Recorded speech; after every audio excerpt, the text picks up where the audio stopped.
Hello, people. Welcome back to the Just Joe Football Show, and it's time for your Leeds versus Newcastle post-match chat. Hard-fought point.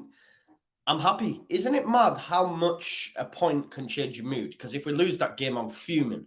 Because in terms of chances created and our attacking play, it was non-existent. It's terrible, right? And we'll get into that in just a second.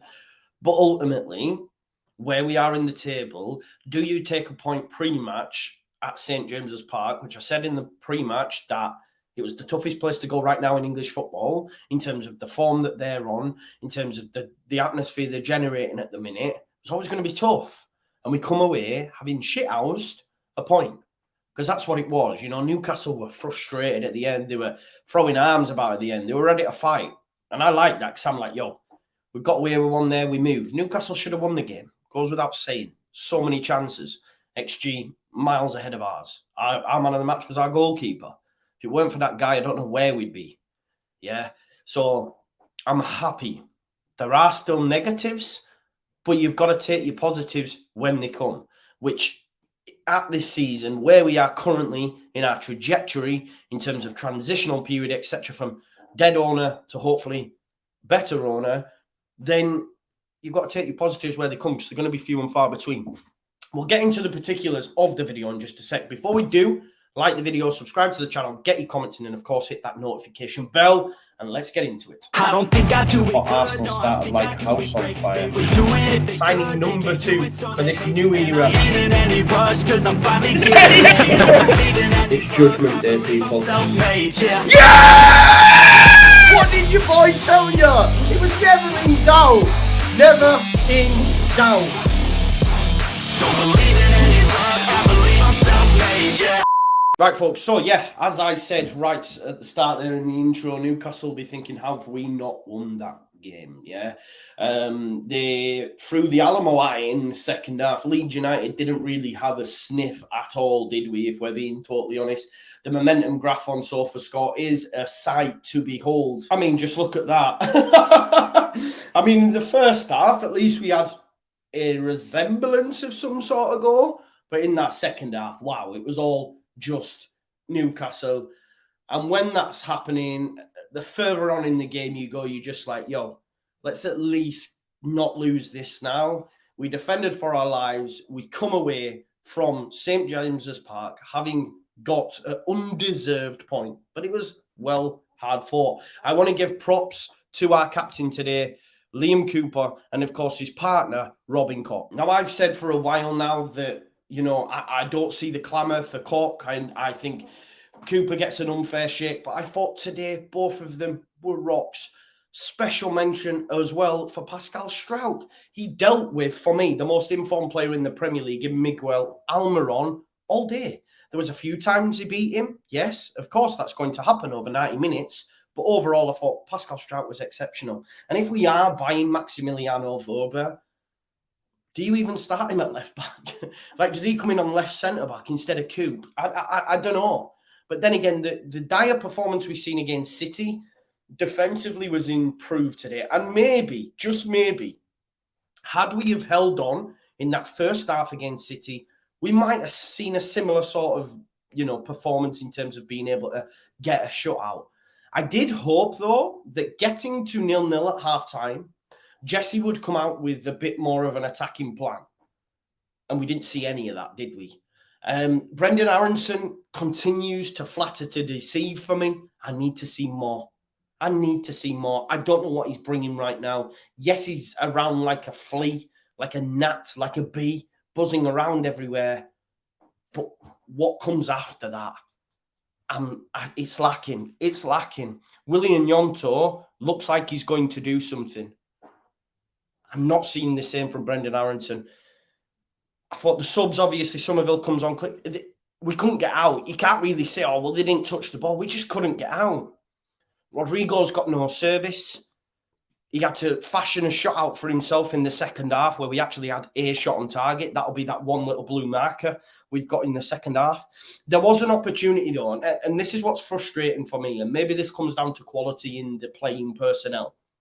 If you are going to be under the cosh, as much as we were just then, when you get your chances, you have to be clinical. not just in scoring them, but also in the build-up phase. We get a chance where Rodrigo's running or bearing down on goal and clicks in acres of space. The pass had to go sooner. Instead, he holds on to it, and when he eventually plays the pass, it's too far ahead of Mateus Click. If he'd have passed that first time or within the first few touches, maybe Click gets in. Click does have a decent effort at times. Maybe he finds the back of the net, and we have truly smashed and grabbed it. I thought Forshaw really surprised at the lineup. I said Forshaw was better than Rocker last time out, definitely. But I just worried about us being able to progress the ball with just Adams and Forshaw. Neither of them are elite passers. You know, people tell me Adams is a great passer of the ball. I don't see it for me. He breaks everything up. He did well today. I felt in the first half there was a few like 50-50s that he bailed out of, whether or not that's due to, you know, ring rustness, match sharpness, but he stayed away.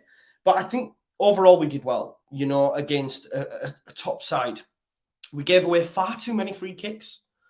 That was suicide. I remember last season against Southampton when we were 1-0 up and we gave James Ward-Prowse like a penalty kick near enough, right on the edge. And I was thinking, why do we keep fouling in this specific area? I think William Yonto was culpable for that. William Yonto was very, very good. However, I think he should have come off sooner just because he's still feeling his way into the team. I'd have liked to see him crease sooner. But then again, do any attacking changes change anything? Because it was just non-existent.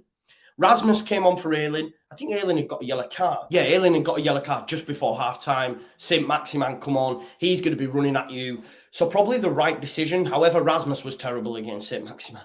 Absolutely terrible. He is the one player. Listen, I used to play fullback, right? I was always told, watch the ball, never dive in. Stay on your feet. Stay on your feet. But this is at Sunday League, Saturday League level. Never dive in. Watch the ball. Stay on your feet. My man was diving in every time St. Maximan came near him, and he was gone. He was gone. Poor by Rasmus. But ultimately, listen, we held on. Special mention, as I said, Pascal Struijk, phenomenal again. William Yonto, great again. There's a gaping hole for me in this side, right? And for me, it's striker. I know everyone will say we need other positions, and Rodrigo is finding the back of the net. What's he got, 9 goals this season? But we need someone to hold the ball up, to be able to bring others into play, to enable us to get further up the pitch. Because Rodrigo makes decent movement, but we just can't find him. And again, I put that down to the narrowness of the system as well. Like from an attacking sense, in that first half, because we didn't see any of it in the second half, which is worrying. But then again, you know, you get a point, you move, you're at home against West Ham. If we can follow this up with a win, and this is even bigger, isn't it? That's 4 points in 2. West Ham are not in great shape. However, I'm just not convinced right now. I'm not convinced that we'll take the game by the scruff of the neck and win that one. But we'll see. We'll see. I'm a little bit more positive than I was pre-match. Can't lie. But we just play too narrow. It's too congested.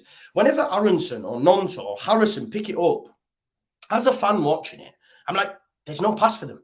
All I can see is black and white shirts. Can you imagine what it's like for them on the pitch at that specific moment in time, split second, and they look up and they just see C's? It's like jail bars, black and white round them. It's just too congested. I don't think it works in the Premier League. We need to play with the resemblance of width. We need Nonto to be picking it up in space. Somerville, Harrison, whoever it is, playing out wide to be picking it up in space. The player that is easily adapting to the system or is best in it, you can see is Brendan. But then Brendan's not really giving us anything after that. We're not getting goals and assists. I think there was a chance in the first half where he's tried to cut it across the keeper. I think he should just lever it. And then, you know, we get a set piece, for example, and this is what really frustrates me because I know this is Jesse's wheelhouse. I know Leeds United concentrate on set pieces, and defensively today we did really well. They should have scored from a few. Dan Burn, Fabian Schär had 2 from set pieces. We did live dangerously, but I felt Meslier was very commanding and deserved for me the Leeds man of the match. But from an attacking sense, they're woeful. Corners and set pieces are woeful. We get one right on the edge towards the end of the game, and Brendan Aronson and Joffrey tried this little 1-2-y thing, and it goes straight into the wall. What about the one where we're working? Right, this is another one as well, right? In the first half, Jack Harrison's doing this. You're like, right, okay, this is pre-worked. They pop it off to one another and then try hit Aylin. Now, that might be something you've worked on during the week, but best believe it's not going to work against Newcastle. We'll have Dan Burn at left back. So Aylin's going to be challenging Dan Burn for the ball. Dan Burn's about 7 foot. Pointless, and a waste. Because if we're going to play this way, and not be able to attack because we can't get out, right? Because ultimately we just couldn't get out in the second half. We need to take our chances and be clinical when they come and not waste them. Because when you're taking set pieces like that, when they come, you're wasting them. You know? And I hate to say it, like, it's comparable to a Burnley, isn't it? In terms of shithousing a point like this. It is. But when they got them set pieces, they were always dangerous. What we're going to have to do, just go out and buy a load of big men, because it was like BFG and bloody midgets today. Like, genuinely, little and large at set pieces. Every time there was one, I was convinced he was going to score. So fair play to Leeds United for not conceding from a set piece. I thought Wilson and St. Maximin, like I said, when they came on, Wilson, non-existent, but St. Maximin got on it. Wasn't helped by Rasmus's performance because, yeah, he just dove in far too much for me. But listen, look, attacking prowess, non-existent. We got a point. That's all that matters. And this is what I'm saying. You can forgive that direness when you're picking up points. Even when we've got wins this season, it's been dire to watch for me, but you're winning, so you're not bothered. So had we have lost this game, you'd have had a similar reaction to City. You'd have had a similar reaction pre-match. But we've got a point, so I can accept it. And we move. But we have to follow it up with a win against West Ham. And that's January. It's January the 1st tomorrow. So we need to be bringing in players, right? We need to be bringing in players ASAP. So hopefully that'll happen. And well done, Jesse. Well done, Jesse. You know me, I'm not his biggest fan. But if we're picking up points, I'm not bothered. I'm not bothered, right? I just want to stay in the division and then we move again in the summer. There's a long way to go. There's going to be many, many twists and turns. So when your positives come, you have to accept them. And getting a point at St. James's Park, for me, is a massive positive. So we move. Thanks as always for watching, and I'll see you in a bit. Alhamdulillah, hallelujah, amen. Leeds, Leeds, Leeds.